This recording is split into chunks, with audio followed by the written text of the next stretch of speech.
Olá, tudo bem com vocês?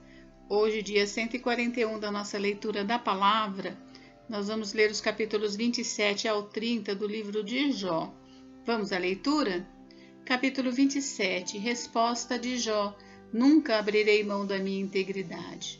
Jó continuou em sua fala dizendo: tão certo como vive Deus que me tirou o direito, o Todo-Poderoso que amargurou a minha alma, enquanto eu puder respirar e o sopro de Deus estiver nas minhas narinas, nunca os meus lábios falarão injustiça, nem a minha língua pronunciará engano.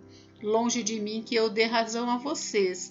Até morrer nunca abrirei mão da minha integridade. A minha justiça me apegarei e não alargarei. A minha consciência não me acusará em toda a minha vida. Que o meu inimigo seja castigado, que o meu inimigo seja como perverso e o que se levantar contra mim como injusto. Porque qual será a esperança do ímpio quando lhe for tirada a vida, quando Deus lhe arrancar a alma? Será que Deus ouvirá o seu clamor quando lhe sobrevier a angústia? Será que o ímpio encontrará prazer no Todo-Poderoso e invocará a Deus a todo momento?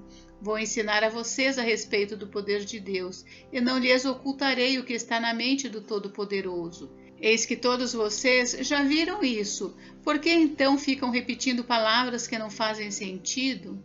A porção que Deus dará ao perverso. Esta é a porção que Deus dará ao perverso, a herança que os opressores receberão do Todo-Poderoso. Se os filhos deles se multiplicarem, será para que sejam mortos à espada, e os seus descendentes passarão fome. Os que sobreviverem à peste os sepultará, e as suas viúvas não chorarão por eles. Se o perverso amontoar prata como pó e acumular roupas como barro, poderá até acumular tudo isso, mas o justo é que vestirá as roupas e o inocente ficará com a prata. A casa que ele edifica é como a da traça, como a cabana que o vigia constrói. Rico, ele se deita com a sua riqueza, mas quando abre os olhos ela já se foi. Pavores se apoderam dele como inundação, de noite a tempestade o arrebata.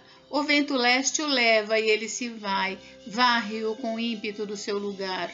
Deus lança isto sobre ele e não o poupa, a ele que procura fugir às pressas da sua mão. Diante de sua queda, as pessoas batem palmas, ao vê-lo ir embora ou vaiam com assobios.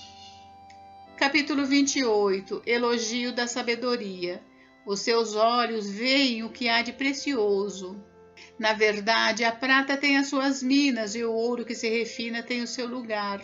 O ferro é tirado da terra e da pedra se funde o cobre. Os homens põem termo à escuridão e até os últimos confins procuram as pedras ocultas nas trevas e na densa escuridão. Abrem entrada para minas longe da habitação dos homens, são esquecidos pelos que passam por cima, e assim longe de todos, dependurados em cordas, balançam de um lado para o outro.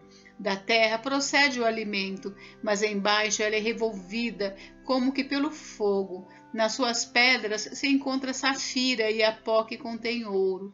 Essa vereda a ave de rapina ignora, e os olhos do falcão nunca a viram.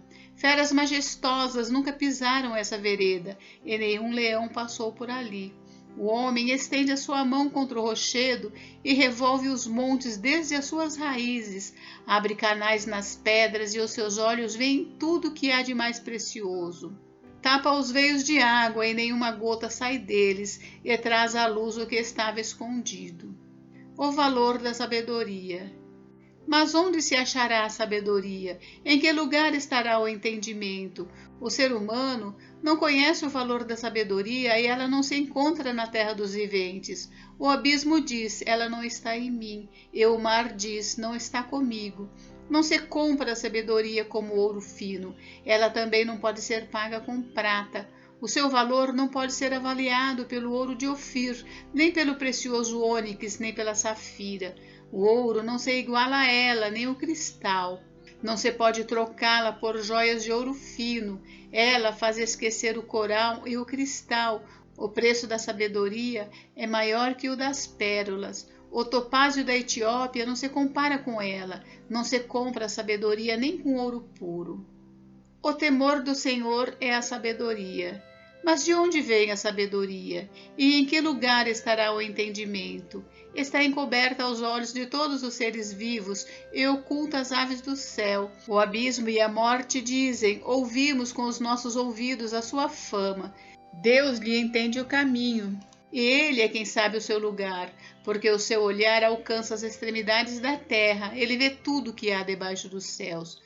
Quando Deus regulou o peso do vento e fixou a medida das águas, quando determinou as leis para a chuva e o caminho para o relâmpago dos trovões. Então ele viu a sabedoria e a manifestou, estabeleceu-a e também a examinou, e disse ao ser humano: eis que o temor do Senhor é a sabedoria, e afastar-se do mal é o entendimento.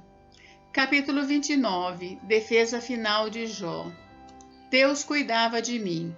Jó continuou em sua fala dizendo: quem me dera ser como fui nos meses passados, como nos dias em que Deus cuidava de mim, quando Deus fazia resplandecer a sua lâmpada sobre a minha cabeça, quando eu, guiado por sua luz, caminhava na escuridão. Quem me dera ser como fui nos dias do meu vigor, quando a amizade de Deus estava sobre a minha tenda, quando o Todo-Poderoso ainda estava comigo e os meus filhos estavam ao meu redor, quando eu lavava os meus pés em leite e da rocha me corriam rios de azeite, quando eu me dirigia até o portão da cidade e mandava preparar o meu assento na praça. Os moços me viam e se retiravam, e os idosos se levantavam e ficavam em pé. Os príncipes reprimiam as suas palavras e punham a mão sobre a boca. A voz dos nobres emudecia e a língua deles se apegava ao céu da boca.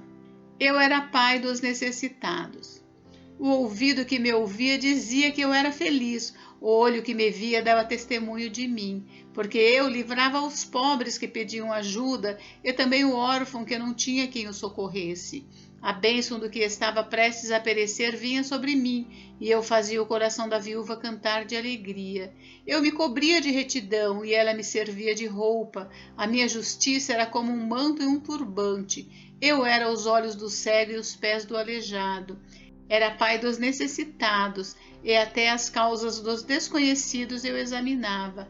Eu quebrava os queixos dos iníquos e arrancava as vítimas dos dentes deles. Todos esperavam o meu conselho. Eu dizia: vou morrer no meu ninho e multiplicarei os meus dias como a areia. As minhas raízes se estenderão até as águas, e o orvalho ficará durante a noite sobre os meus ramos. A minha honra se renovará em mim, e o meu arco se reforçará na minha mão. Os que me ouviam esperavam o meu conselho e guardavam silêncio para ouvi-lo. Depois que eu falava, não diziam nada. As minhas palavras caíam sobre eles como orvalho.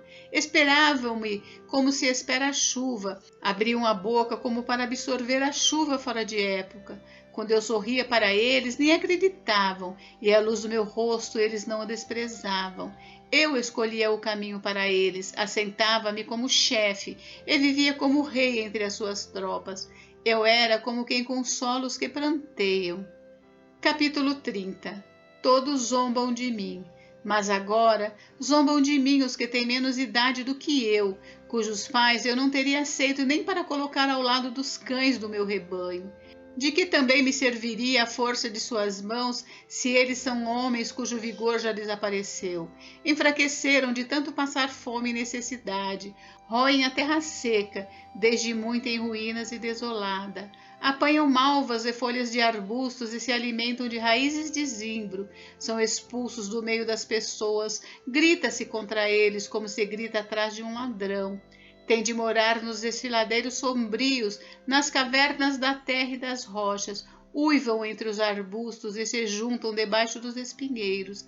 São filhos de doidos, gente sem nome, e são escorraçados da terra. Mas agora sou a canção de deboche dessa gente, sirvo de provérbio no meio deles. Eles me detestam, fogem para longe de mim e não têm receio de me cuspir no rosto.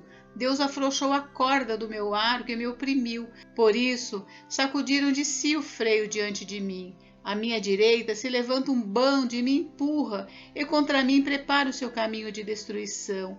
Arruinam o meu caminho, promovem a minha destruição sem a ajuda de ninguém. Vêm contra mim como por uma grande brecha e se revolvem avante no meio das ruínas. Sobrevieram-me pavores, a minha honra é como que varrida pelo vento, como nuvem passou a minha felicidade.